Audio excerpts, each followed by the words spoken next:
Harga tak masuk akal. Fikri masih tidak percaya. Rumah seluas itu, berdinding bata merah yang kokoh, dengan pekarangan luas dan sumur tua di samping dapur, hanya dihargai separuh dari rumah-rumah lain di desa itu. Waktu itu, seorang makelar bernama Pak Jabar datang menawarkan. Ini rumah tua, Pak. Tapi masih bagus. Pemilik sebelumnya meninggal, anak-anaknya tinggal di kota. Mau cepat dijual? Fikri tak banyak tanya. Setelah puluhan tahun jadi tukang bangunan di kota, ia akhirnya bisa pulang kampung dengan istri dan anaknya yang baru berusia 7 tahun, Syafa. 3 hari kemudian, Fikri langsung menempati rumah itu. Angin sore menyambut mereka ketika truk barang mulai menurunkan perabotan. Malam pertama yang ganjil. Malam itu, angin berembus pelan menembus celah-celah kayu jendela. Fikri telah memasang tikar dan kasur tipis di ruang tengah, tempat mereka sementara tidur bertiga sebelum kamar-kamar selesai dirapikan. Syafa sudah tertidur lebih dulu, tapi tubuhnya menggeliat tak tenang. Keningnya berkeringat, dan dari mulut kecilnya terdengar erangan pelan. "Nak, kenapa, ya? Badannya panas sekali," bisik Bu Nisa sambil menyeka keringat Syafa dengan handuk basah. Fikri mengangguk pelan, menaruh telapak tangan di dahi anaknya. Panas. Tapi Fikri belum sempat berkata apa-apa, saat tiba-tiba lampu ruang tengah berkedip 2 kali, lalu mati sejenak. Gelap. Tapi hanya sebentar, tetangga yang menjauh. Keesokan harinya, Fikri tidak bisa menepis perasaan aneh yang mengganggu. Ketika ia mencoba berbicara dengan beberapa tetangga, mereka menghindar, tak mau berbicara banyak. Hanya satu orang yang berani membuka suara, seorang pria paruh baya yang tampak khawatir. "Pak Sadi." "Fikri, kau yakin tinggal di sana?" tanya Pak Sadi, dengan wajah serius. "Rumah itu, ada sejarahnya, dan sejarahnya tidak baik. Banyak yang dulu mencoba tinggal, tapi mereka tak pernah bertahan lama." Fikri sedikit terkejut dengan pernyataan Pak Sadi. "Maksudnya, Pak? Sejarah apa yang dimaksud?" Pak Sadi menatapnya dengan mata penuh penyesalan. "Dulu, rumah itu milik seorang dukun yang sangat kaya, tapi karena ilmunya, ia membuat banyak orang jadi menderita. Ada yang bilang, dia menjual jiwa orang demi kekuatan dan kekayaan. Setelah dia meninggal, rumah itu tetap menyimpan sesuatu." Pak Sadi menghela napas panjang. "Itu bukan rumah biasa, Fikri. Kau dan keluargamu lebih baik pindah sebelum terlambat." Fikri merasa ada sesuatu yang mengganjal, tapi dia tidak mau menyerah begitu saja. Rumah itu adalah impian mereka, dan ia ingin membuktikan bahwa tak ada yang perlu dikhawatirkan. "Terima kasih, Pak, tapi kami akan bertahan di sini." Namun, rasa tidak nyaman semakin menggelayuti pikiran Fikri. Pada malam hari, saat ia duduk di depan rumah, Fikri merasa seperti sedang diawasi. Ia memandangi sekitar, mencoba mencari tahu dari mana perasaan itu datang. Syafa yang tadinya ceria tiba-tiba menjadi pendiam. Saat Fikri bertanya, Syafa hanya menjawab, "Ayah, aku tidak suka rumah ini. Ada yang selalu mengawasi aku dari dalam." Setan kejadian aneh yang membuat Fikri semakin gelisah. Rumah itu terasa semakin pengap, meski jendela dibuka lebar. Bau kemenyan yang semula hanya muncul saat malam, kini bahkan tercium di siang hari. Syafa kembali demam, dan kali ini lebih parah. Ia meracau dalam tidur. Kata-kata tak jelas keluar dari mulut kecilnya. Kadang terdengar seperti bahasa asing. Kadang menyebut nama seseorang, "Mbah Tirun." "Siapa itu, Nak?" tanya Bu Nisa sambil memeluk anaknya. "Dia, yang tinggal di dalam sumur. Dia bilang rumah ini miliknya, dan kita mengganggunya." Fikri sudah tidak bisa tenang. Ia mengingat cerita Pak Sadi. Nama itu, Tirun, terdengar seperti nama Jawa kuno, dan cocok dengan cerita tentang dukun kaya yang pernah menempati rumah itu. Malam harinya, Fikri tak bisa tidur. Ia duduk sendirian di ruang depan, ditemani lampu temaram dan secangkir kopi yang sudah dingin. Tepat pukul 2 dini hari, suara keras terdengar dari dapur. Seperti benda jatuh dan pecah. Ia berlari ke belakang. Lampu dapur berkedip-kedip lagi. Ember yang semula tergantung di sumur kini tergeletak, dan tali yang menahannya putus seperti digunting paksa. Fikri menelan ludah. Tangannya gemetar saat mengambil senter dari dinding dapur.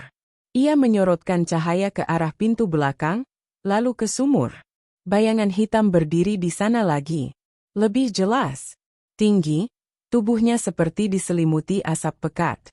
Kepalanya botak dan matanya tidak ada. Rahasia lantai bawah tanah. Pagi itu, suasana rumah lebih sunyi dari biasanya.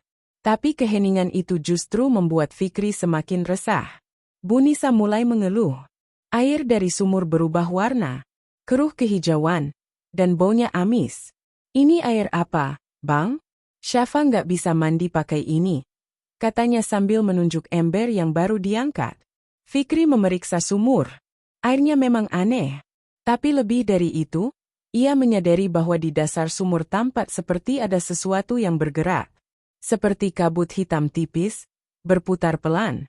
Hari itu, Fikri memutuskan untuk menyelidiki lebih dalam. Ia mengambil linggis dan mulai memeriksa bagian dapur yang terasa paling dingin. Di dekat sudut ruangan, ia mengetuk lantai dan mendengar suara yang berbeda. Kosong. Perlahan ia congkel ubin demi ubin, hingga menemukan semacam pintu kayu kecil, tertutup rapat dengan paku berkarat. Fikri membuka paksa. Di bawahnya, tangga sempit mengarah ke ruang gelap. Bau lembab langsung menyeruak. Ia menyalakan senter, lalu menuruni anak tangga kayu yang sudah rapuh. Di bawah sana, sebuah ruang sempit menyambutnya. Dindingnya penuh simbol aneh. Tulisan Jawa kuno yang terukir kasar, dan di tengah ruangan, terdapat kendi hitam dengan lilin mencair di sekitarnya. Tapi yang membuat Fikri tercekat, mimpi bertemu lelaki tua bersorban. Setelah kejadian di ruang bawah tanah, Fikri merasa rumah itu semakin mempengaruhi hidupnya. Tidur pun menjadi gelisah. Setiap malam, ia terbangun dengan perasaan tercekik, seolah ada sesuatu yang menekan dadanya. Begitu juga Bu Nisa. Mereka berdua mulai merasakan beban yang berat di rumah itu, namun tetap bertahan. Namun, malam itu, sesuatu yang lebih mengerikan terjadi. Fikri terjaga di tengah malam, seperti ada yang membangunkannya. Ia menatap sekeliling yang gelap. Pukul 3 pagi. Namun, di ujung kamar tidurnya, bayangan muncul. Sosok itu samar, seperti lelaki tua yang mengenakan sorban besar. Wajahnya tertutup sebagian, namun Fikri bisa melihat matanya yang tajam, menatap lurus ke arahnya. Saya tidak ingin mengganggu. Suara itu pelan, namun jelas. Tapi Anda sudah membuka pintu itu. Fikri berusaha menggerakkan tubuhnya, tapi seolah ia terikat. Ia hanya bisa terdiam. Siapa Anda?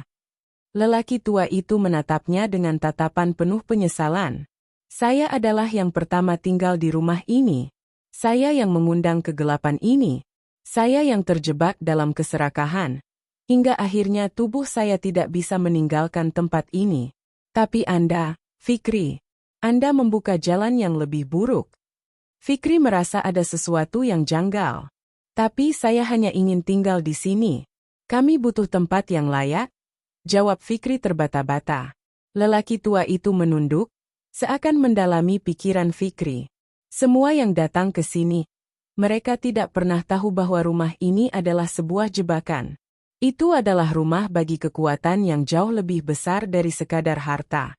Kekuatan yang datang dari kontrak yang tak terhingga, yang mengikat jiwa mereka yang terlibat. Fikri merasa keringat dingin mulai mengalir di tubuhnya. Suara itu melanjutkan, saya membuat kesalahan besar, dan sekarang Anda harus menanggungnya. Anda dan keluarga Anda akan terikat dengan rumah ini selamanya. Suara adzan yang membakar. Hari-hari berlalu dengan tubuh dan jiwa yang makin letih. Gangguan makin sering muncul. Tak ada satu malam pun yang bisa dilewati Fikri tanpa mimpi buruk, tanpa suara dari sumur, atau bau menyengat yang entah dari mana asalnya.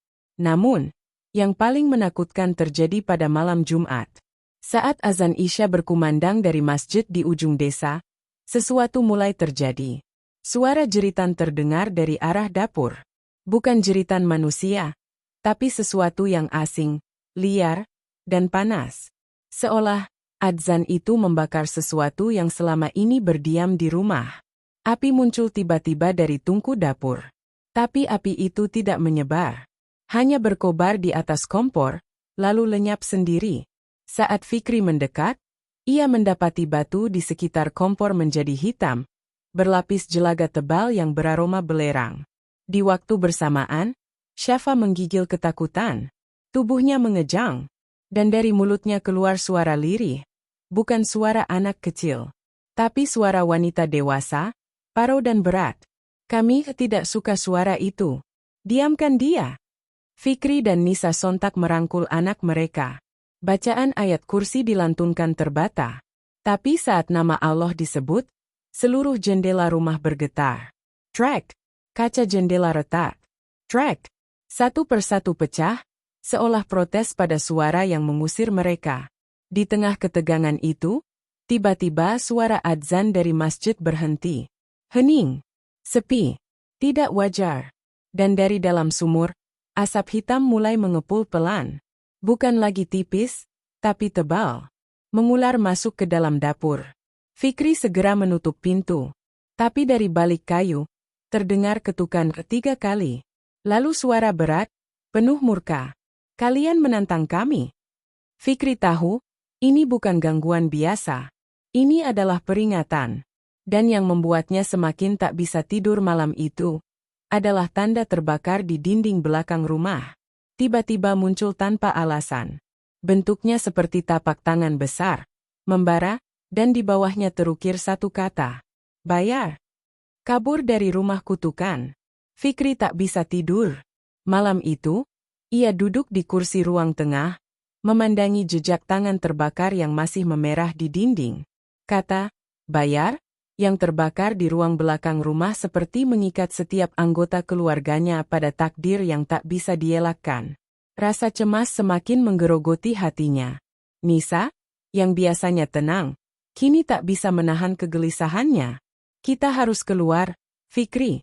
Ini sudah terlalu berbahaya. Syafa, dia tidak lagi hanya sakit. Ada sesuatu yang lebih dari itu. Kita harus pergi. Fikri tahu istrinya benar. Tapi entah mengapa, ada sesuatu yang menghalanginya untuk pergi begitu saja. Rumah ini, meskipun penuh kegelapan, masih mengikatnya. Seakan ia masih bisa mendengar suara-suara yang mengingatkannya untuk tetap tinggal. Namun, suara azan tiba-tiba berkumandang lagi. Kali ini lebih keras. Fikri menatap jendela, dan dia melihat sosok hitam, pria berbaju hitam, berdiri di depan rumah, memandang tajam ke dalam, seolah menunggu sesuatu. Syafa, Nisa, Fikri berteriak, berlari keluar dan mencoba menarik mereka untuk pergi. Namun ketika ia membuka pintu depan, matanya terbuka lebar. Semua jalan menuju keluar rumah, terhalang kabut hitam pekat yang mengepul dari sumur. Semakin ia melangkah, semakin pekat kabut itu.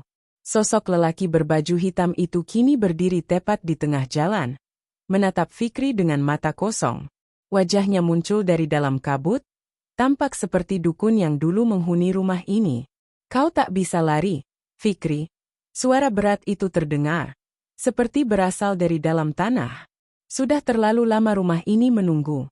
Bayar, atau kalian akan tetap di sini selamanya. Fikri menggigil. Ia berusaha berjalan mundur, tapi kabut itu terus maju, semakin menutupi seluruh jalan.